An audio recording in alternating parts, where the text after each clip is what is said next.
اور پھر اس کے بعد اللہ تعالیٰ کیا فرماتا ہے؟ اجیب الدعوۃ الداعی اذا دعان. اور جب بھی کوئی پکارنے والا مجھے پکارتا ہے، مجھ سے دعا کرتا ہے، تو میں پکارنے والے کی دعا کو قبول کرتا ہوں. اب اس میں جو پہلے بات ہوئی اجیب الدعوۃ الداعی، کہ میں قبول کرتا ہوں پکارنے والے کی پکار کو، اذا دعان، جب بھی وہ مجھے پکارتا ہے. تو ہم دوسرے حصے پہ پہلے بات کریں گے کہ اللہ سبحانہ تعالیٰ یہاں پہ ہمیں ایک چیز بڑی کلیئر کر رہا ہے کہ پکارنا کس کو ہے؟ اللہ ہی کو پکارنا ہے. جب بھی مشکل آئے، پریشانی آئے، غم آئے، بیماری آئے، مالی تنگی آئے، اولاد نہیں ہو رہی، حالات ٹھیک نہیں چل رہے، رشتہ داریوں میں مسئلے مسائل چل رہے ہیں، کوئی بھی پرابلم ہے لائف میں،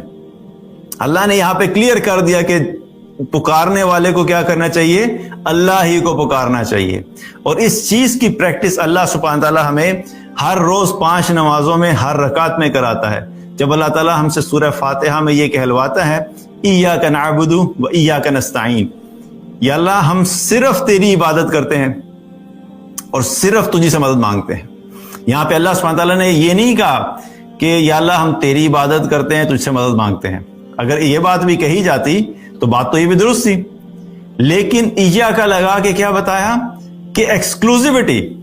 کہ صرف اور صرف یا اللہ تیری عبادت کرتے ہیں، تیرے علاوہ کسی اور کی عبادت نہیں کرتے، بندگی نہیں کرتے، اور یا اللہ صرف اور صرف تجھی سے مدد مانگتے ہیں. جب بھی مشکل آئے گی یا اللہ تجھے پکاریں گے، جب بھی مالی تنگی آئے گی یا اللہ تجھے پکاریں گے، جب بھی حالات خراب ہوں گے یا اللہ تجھے پکاریں گے، جب بھی بیماری آئے گی یا اللہ تجھے پکاریں گے، جب بھی اولاد چاہیے ہوگی یا اللہ تجھے پکاریں گے. جو بھی مشکل ہوگی اس میں، یا جو بھی ضرورت ہوگی اس میں، صرف اور صرف یا اللہ ہم تجھے پکاریں گے اور تجھے سے مدد مانگیں گے. تو یہ اللہ اپنی توحید اور وحدانیت جو ہے وہ اس صورت کے ذریعے سے بھی بار بار ہمیں اس لیے ریپیٹ کرا دے تاکہ ہمارے شعور اور لاشعور کے اندر یہ چیز بیٹھ جائے کہ ہم نے اپنی زندگی میں ہر وقت ہر چیز میں صرف اور صرف اللہ ہی کو پکارنا ہے، اللہ کے سوا کسی اور کو نہیں پکارنا. اور اسی چیز کے بارے میں رسول اللہ صلی اللہ علیہ وسلم نے صحابہ کی تربیت کی تھی، اور آپ نے ان کو ایک دفعہ بتایا، فرمایا کہ اگر تم میں سے کسی شخص کو کچھ بھی مانگنا ہو تو صرف اور صرف اللہ ہی سے مانگو، یہاں تک کہ اگر تم میں سے کسی شخص کے جوتے کا تسمہ ٹوٹ جائے تو وہ بھی تم اللہ سے مانگو. ابھی بات ہمیں کتنی عجیب لگتی ہے. آج ہم چونکہ دنیاوی اسباب کے اتنے زیادہ عادی ہو چکے ہیں، ہر چیز کو ہم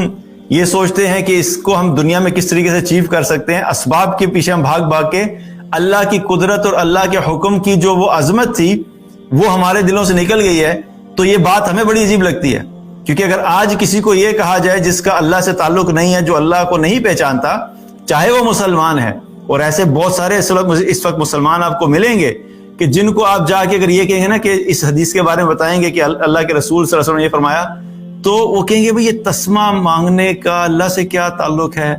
تسمہ تو جا کے موچی سے بھی لیا جا سکتا ہے، اب تو امیزون بھی ہے، امیزون سے بھی آرڈر ہو سکتا ہے، اور اگر پرائم ہے تو نیکسٹ ڈے مل جائے گا آپ کو. تو یہ ساری باتیں کیا ہیں؟